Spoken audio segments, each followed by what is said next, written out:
He just got back from Bahamas or something, so he looks tan. He looks like he's in a great space. So I was watching the game last night, and my takeaway was these are all 7-round fights. That was the first round, and clearly the Lakers had faced small Golden State, and because no Steven Adams, smaller Memphis. And they met the Redwoods last night. They were just, I mean, that team is Porter's big, Jokić big, even KCP's a big guard. But then they tweaked it. And the second half, and Chandler, I was thinking, I could see the Lakers at shoot-around today thinking, guys, we're a better team. Were you ever in a playoff series that you lose early, but you know it's a good loss? We are better than that team. Well, yeah, and especially last night, how this game went, right? This individual performance Jokić had. That was honestly one of the best 3-quarter performances I've ever seen from an individual from start to finish. He dominated the game. And think about just for a second how good Anthony Davis played, and he still was outplayed by Jokić. But I find it encouraging though, because they still withstood all this. They still withstood the run. They were down 21 points at one point in the second half. Yeah. And they cut it to 3. So there's definitely some encouraging here. And they definitely think they're going to make it a game and can win game 2, with just not giving up. They played hard. They battled. They made some big plays down the stretch. Obviously, they got to clean up a lot of issues defensively, right? They can't give up 72 points in the first half. But they made a change, and I think what really helped them is they got AD off Jokić. They went to Rui Hachimura, which kind of freed up AD to play safety, allowed him to kind of roam, and that kind of changed the game. And we talked about on our show before that this is the best defense in the playoffs with the Lakers, and this is the best offense with the Nuggets, and which one was going to prevail. And the Lakers don't want to trade baskets with this team. They're too good offensively. They're too elite.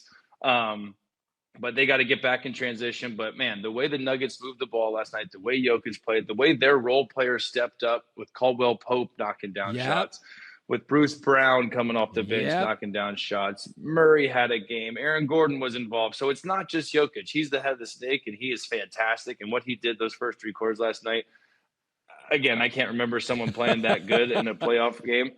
But it's definitely encouraging for the Lakers because they're going to make some adjustments. They found something with Rui guarding him, and I think it's definitely going to be a lot more competitive game come game 2. So most bigs have had something memorable. Kareem had the skyhook. Wilt, the headband and the dominance. Russell, defense. Shaq, body, the slam dunks.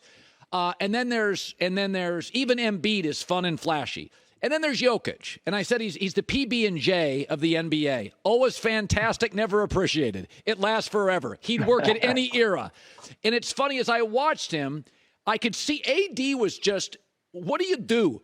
His body type. Did you ever face a guy in the league that, like, you think, well, he's not terribly vertical. He's not twitchy. And there's just guys in this sport, Chandler, that were born to score. He is so layered. He is so skilled. I mean, he reminds me a little bit of a younger Arvydas Sabonis. I don't know if you remember him. A little bit of a Bill Walton. Intellect, touch. I mean, what do you make of Jokić? How do you defend him? It's tough, and you can't guard him one-on-one because he's got the mass, right? He's got the size, and AD's a big dude. You can just see if you give him space, you give him time, he's going to get to his spots. He's got this unorthodox game where he can catch the ball high, shoot it high, the one-leg step backs. This spin move was just insane, going baseline and dunking on one of the best defenders in the NBA, and he's all angles, right? He's so smart. When the shot goes up, watch Jokić on the offensive glass. He just makes his way. He gets to the angle, and he just has a knack for finding the ball. And AD played solid defense on him last night. Like, this shot at the end of the quarter here was just there's nothing else you could do. You can see AD smiling. And again, this is even when you send double teams his way, he's got the vision to find the open cutters. You're not going to keep him off the offensive glass. So honestly, the biggest thing with AD, I got to give him respect too. He stayed out of foul trouble. He challenged him. He matched his offensive production. The other guys got to step up though as well. D'Angelo Russell's got to be better. Schroeder's got to be better. Austin Reeves had a great game, but Caldwell Pope and Bruce Brown, they played better than the starting guards for the Lakers. So there's got to be an offset there. You know what you're going to get with LeBron. You know what you're going to get with AD. But the other guys really got to step up, in my opinion, because Jokic is going to do Jokic things. Jamal Murray's going to sprinkle in 25 points. So it's when they're playing like this. And the thing is, they've defended last night. Michael Porter, I've never seen him block jump shots like that. I've never seen him get on the floor. So this is a team now who their problem all year long was their defense. They can score with anybody, but when they lock in on both sides of the ball, man, they really look like a contender. Yeah, but Michael Porter is not just 6'10". He is long, and he is athletic. I mean, he blocked a ball. He got on top of the block. I mean, he was top of the square. He was the Gatorade Player of the Year national. I think he was the high school Player of the Year in his state, Washington. So I want to go to the Celtics Heat. Is that I've said this about Tatum. I love him. We all love him. But this generation of players is a little more thoughtful than maybe back in the 70s and 80s where, the guys were all battling for a smaller piece of pie. All the guys get money now. You get shoe money. You get social money. I think the young generation of players is a little more thoughtful, a little more self-aware maybe on social issues. And Tatum, the knock is he doesn't have the alpha or the killer instinct. And I think some of that, he's not MJ. It's not his thing. But the other day he had a great performance. And then there's Jimmy Butler, who I could argue sometimes is the opposite of Tatum. He's actually better in great games. I don't even know how to describe it. We were talking about this. What do you make of Butler? All of his averages go up. I mean, you played with Harden, an amazing player. Playoffs wasn't quite the same guy. Butler is significantly better against better players. Did you ever play with anybody like that? What do you make of that? No, and you know what's funny is I rolled my eyes when Jimmy was saying he doesn't try hard during the regular season. He's just getting ready for the playoffs. But his play this postseason has really, really been unbelievable. And I'm now a believer. The way he steps up his game, the way he puts his team on his back, he's one of the remaining unbelievable two-way players in this league. And everything that he's been through, the struggles are up and down. Tyler Hero going down, Victor Oladipo going down. And just the way their whole system and Spoelstra and Pat Riley, they find these guys like Max Strus, like Duncan Robinson that nobody wants, and they become bona fide NBA players. But it all starts with this guy, and he truly is. He's not as talented as Jason Tatum, right? He doesn't have the game, doesn't have the offensive swag, the sauce that Jason Tatum does. But he's just as productive. He plays just as hard. He's a better defender. Yeah. And he just has this will to win and to compete. And it's funny, you just see guys like this. He had a bad rep, right? In Minnesota. They didn't want him. He had a bad rep in Chicago. They got rid of him. So it's all situation, right? And he's even gotten into it with Spo in Miami. But this guy, you want him on your team. And he's shown that in the playoffs this year. He's been one of the best players, if not the best player in the playoffs. And he's willing this 8-seeded team to the conference finals and maybe the NBA finals. So it's unbelievable what he's doing because he's not the most talented guy on the court, but he's producing like he is. Yeah, I think the word you used, he's a competitor. And that is always something like some guys, I love Andrew Wiggins, but there are times I'm like, Andrew, compete, be aggressive. You're amazing. Jimmy Butler has less skills, doesn't have the vertical, not as twitchy. But I think the word that you used really sums it up. He is really competitive. So J-Mac and I disagree on this.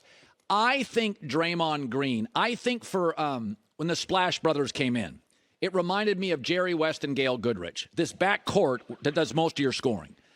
But teams like that can be finesse in spacing, Chandler. Every bar needs a bouncer. Every club needs a tough guy. And I used to call them with Kevin Durant the skinny jeans team. They're all these kind of fast, clever spacing shooters. Who's the tough guy? Now, the Bulls didn't need a tough guy, but Rodman provided it for the Pistons, the Spurs. I love Draymond. I think he's a much more of an offensive catalyst than people give him credit for, the screening, the passing. When you saw the punch, what do you make of that? How it plays in a locker room, a cocky young player, a veteran.